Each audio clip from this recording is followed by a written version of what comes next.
صحیح بخاری کی روایت آپ نے سنی ہوئی ہوگی کہ جو شخص رات کو آنکھ کھلتی ہے، اور آج کل کھل ہی جاتی ہے جب بجلی چلی جاتی ہے، تو یہ بھی میں سمجھتا ہوں اللہ تعالیٰ کے کچھ فیصلے ہیں۔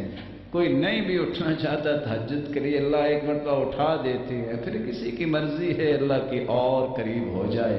اگر اٹھو سبحان اللہ والحمد للہ ولا الہ الا اللہ واللہ اکبر ولا حول ولا قوة الا باللہ، یہ کلمات پڑھو۔ حدیث کہتی ہے جو الفاظ یہ پڑھ کے دعا کرے اس کی دعا رد نہیں ہوتی۔ سب سے پہلے 3 دعائیں کیا کریں۔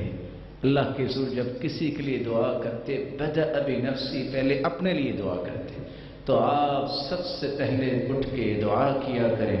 ابھی آدھی رات ہے، سحری ہے، نماز سے پہلے اللہم اہدنی، اللہم اہدنی، اللہ مجھے ہدایت دے دے۔ دوسری دعا اللہم اشفی امی و ابی، اگر زندہ ہیں یا اللہ میری ماں اور میرے باپ کو شفا دے، واحفظہما، اور ان کی حفاظت فرما، بالخیر والعافیہ، خیر اور عافیت کے ساتھ، اور اگر دنیا سے جا چکے ہیں اللہم ارحمہما وارفع درجتہما، اللہ ان کو معاف فرما دے، ان کے درجے بلند فرما دے۔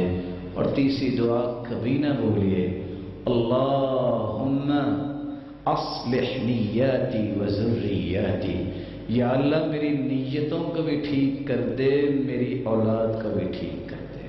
یہ بہت قیمتی دعائیں ہیں۔